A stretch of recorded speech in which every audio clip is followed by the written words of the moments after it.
forced on the Ruby this time around. And right now, Alter Ego, they do have a chance to maneuver around the CC that Rebellion has right now. Yeah, I do think at this point, there's only one comfort hero I trust Sully Boy on, the Ling, and it comes out. The Ling is going to be the final pick for Alter Ego. Again, when I'm looking at the draft, it is going to come down to execution. Leo Murphy on the Lolita, sure, it has neutral objective control with the Numenon Blast, but it's so easily cancelled out. There's a lot of CC coming in from Rebellion Zion that can cancel that out and basically make him a non-factor. And to add on to that, Lunox can burst the Esme down. Ooh, I don't know what to say, man. Who do you like, Eterna? Who do you like? This is hard. Very hard. I'm thinking about it. I'm thinking about it from the mid power spike, the late power spike. I guess Alter Ego has that edge in the fact that they do have more mobility, that in case it goes in towards that late game and they can't get that snowballing, Rebellion Zion are gonna find it difficult. But I don't know, Toji, what do you think? Well, I'm thinking that Alter Ego Esports is forced to play an area of effective fight. If not, they are going to be picked off really badly against Rebellion Zion, because as we can see, the heroes from Alter Ego members, they cannot do a good laning phase. In this point, they cannot do a good laning phase. That means that in this early phase, they have to be really careful about not being ganked by the Rebellion Zion team. And for the Rebellion Zion, Lunox, Paquito, and even Clint, these three heroes, they have a big potential on the pick off side. So, if Rebellion Zion can do some damage in the early games and make Alter Ego Esports member do not have the resource in the laning phase, Alter Ego Esports could be down. And so far, it seems like they are having some problems here. Suelo already taking a lot of damage, and I think this is something that we highlighted earlier on as well. See, Paquito? Suelo go against Udil, Udil's gonna have a way better time, Wait, Dyron is caught here, gonna get stunned up as well. Dyron way too aggressive, still has the flicker to get out, but that's a massive resource burnt for the Paquito early on. And look at that top side. I do want to see the minion waves, how it's placed, because the Esme might be able to freeze, but no, he just goes for the shove there in the top side. He's last hitting it, taking it slow. Again, just trying to punish Dyron as much as possible. Well, the drafts from Rebellion Zion signals that they is kind of winning in this early phase, making the Rebellion Zion have a big potential on the first turtle itself. And if we see at the rotation of the Rebellion Zion itself, Ruby stays in the mid lane area while Clint is alone down there against Cloud. So the roamers in this game is not babysitting the marksman really well, making this will be a big rotational game. Yeah, Legion Arco though in the mid lane was picked off. That's the problem you have when you're a Ruby. When you get stunned up like that without your ultimate, you're very dependent on that. Suelo though now going up against Udo has the Brilliance, so he's relatively safe even though he's taking a whole lot of damage. He just backs off, knowing that Sully Boy doesn't have his purple buff. Fearless goes straight for the turtle. With Suelo using the Chaos, he's going to be able to actually help this turtle secure. First turtle of the game going to the hands of Rebellion Zion, presented to you by the Samsung Galaxy A series. As Udo is going to go down below, dealing so much damage onto Highs, almost taking him down. Town prediction by Axe. KB and Papulo, they're still staying with Rebellion, man. We were wrong the first game. I'm very curious if we're going to be wrong again here in Game 2. We'll see, we'll see. So far, Rebellion Zion have been able to have control on those neutral objectives, and which is quite surprising. I thought because of the pressure that they were lacking in that mid side, it would be a little bit more difficult for them. But they've been actually able to convert. To be fair, Alter Ego Esports didn't seem like they wanted to contest though. It seemed like they wanted to focus on that bottom lane, get the pick, and of course focus on that gold shielding. Okay, and even when we see on the emblems itself, Clint against a Cloud, the emblems itself is actually benefiting Cloud even more in the early phase because of the weapon mastery, which means one Blade of Despair will have a better damage than Nino using a Demon Hunter Sword, even though he is using an average. But this can be outsmarted by Alter Ego Esports by babysitting Cloud in the bottom lane area, making a really big advantage and making Cloud have some potential to do some team fight in this early phase. Miscommunication as well, just now earlier. Rebellion Zion onto gank, onto Pi. Fearless wanted to go in. Dyron used his flicker to dish out more damage, but now Wijanarko is going to get caught. Still has Fearless to dish out the damage and the peel. Leo Murphy flickering out, but will still fall to the lethal counter. Rebellion Zion making a lot of value, actually. Getting a lot of value with Wijanarko on the Ruby now that he has that ultimate. Early on, he was bullied without the ultimate. I have a fun fact. What is it? Throw it at us. Alter Ego Esports lose to Rebellion Zion here 2-0. Then Alter Ego Esports has an 8th place position curse. Always losing to the person in the 8th place position. You're right. Geek Fam. Yeah, yesterday. Oh, but wait a minute. Sway low, though. He might want to. He disagrees with you. He's going to get taken down. Pi, though, jumping in onto Dyron. So far, it's a very close game, but when it comes down to the neutral objective control, it has just been Rebellion Zion.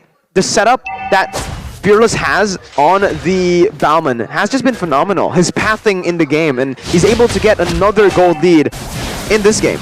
Well, remember, Rebellion Zion have not exactly reached their power spikes. Swaylo just secured that Clock of Destiny. Winter Truncheon, Lightning Truncheon, all the defense and offensive items like the Divine Glaive have not been secured just yet. So this is just a little trailer to what Rebellion Zion can deal.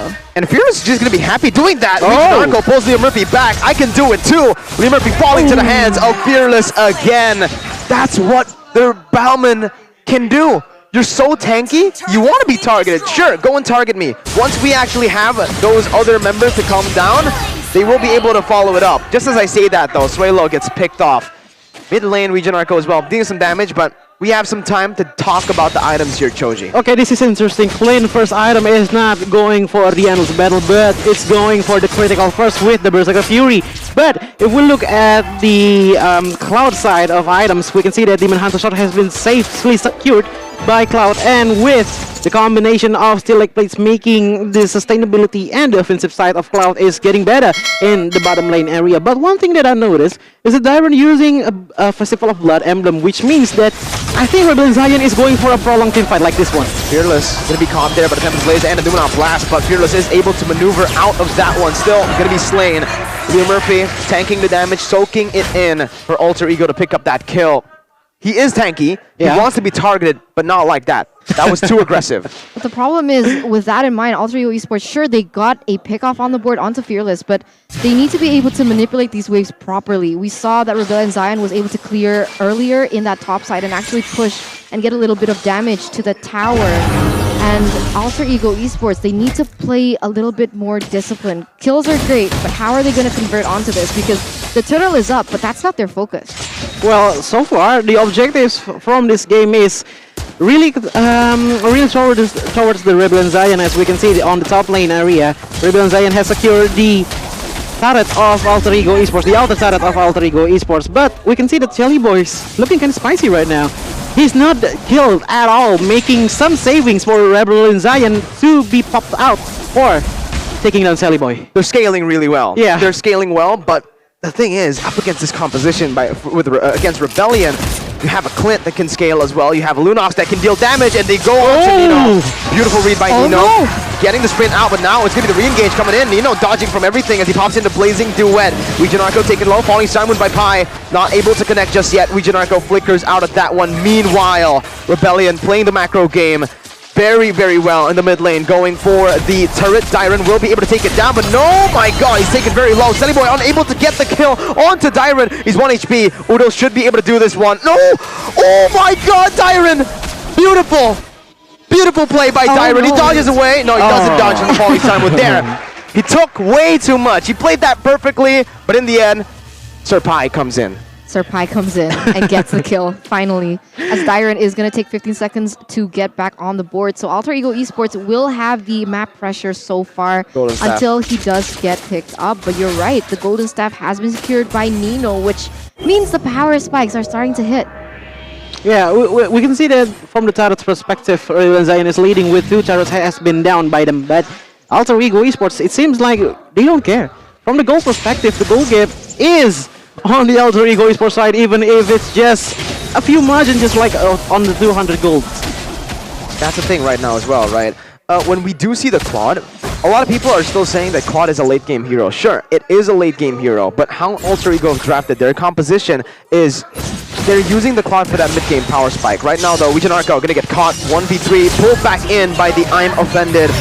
Ruby got I'm Offended, and the same goes for Alter Ego. We're now looking for Highs. Say goodbye to Highs because he is alone in the 5-man gank. Dyron still trying to look for compensation as he pushes the top lane. Pi needs to answer that right now, and he will be able to, walking all the way down to that top side. I just want to take a note before the game starts. We said that Alter Ego Esports do have a lot of kills but no objective, and here it is, the proof of it. And here it is. Just one turret with 7 kills is not good enough for Alter Ego Esports to win this game. Absolutely. Udil as well, though. He was jumping in very aggressively. Selly Boy didn't have the Tempest of Blades. Fearless is able to take him down. Region Narco has the I'm Offended. Doesn't pop it here. Rebellion Zion back off with a 1-0 trade. That was also a shutdown. Massive for Rebellion. Yeah, big mistake there for the side of Alter Ego Esports. They don't want to do that. They don't want to make those over and undisciplined movements because that's exactly how the opponents usually capitalize on. And the beautiful thing is we mentioned that the EXP lane matchup is going to be interesting, and in this particular matchup Dyron is going to give Pi a very hard time, and we see that actually happening. Dyron being able to clear what? Beautiful Lumina Blast onto 3 members. Nino coming in as well, but Fearless somehow still able to secure the Lord without the lethal counter. My goodness, that was brilliant by Fearless. Well, that's a good trade for Rebellion Zion. Yes, Swallow is down, but you're trading it for the Lord, and this will be a big boost for Rebellion Zion. As we can see on the bottom lane turret, it's still standing for Alter Ego Esports, and maybe, just maybe, with Alter Ego Esports pushed down on the top lane with the Lord inside of Rebellion Zion, the bottom lane can be destroyed, and slowly but surely Rebellion Zion can take a little by little from the turret of the Alter Ego Esports. As we look at the item itself, we can see that Clint has secured onto the Endless Battle and the Berserker Fury. So a free hit is imminent for Rebellion Zion, and the rest of it Fearless taking Blade Armor, meaning that Nino should be watching out. Oh, beautiful Hawk there by Wijanarko. Oh my goodness, that I'm Offended just trashed Udil. 2-1 and 4, but it does not matter. The sprint was not enough to get him out to safety. Rebellion are possibly looking for the end with this Lord, Aeterna. Wait, but look at Selly Boy. I think he's trying to do something here, trying to push that mid-side turret, but look at this! Let's see, blazing the wet again. Nino dealing damage onto Wijanarko, getting 1 kill. Fearless taken low once again. Swalo comes in to the fray, dealing out so much damage, and Darren flickers forward. This is going to be Selly Boy against the world. He has the retribution. He is going to be able to get that one, but the defense comes in. The minions will not be necessary. Clean sweep from Rebellion. Absolutely trashing Alter Ego. What are the 3 faces to the Blue Bulls? That is the statement that they are making today.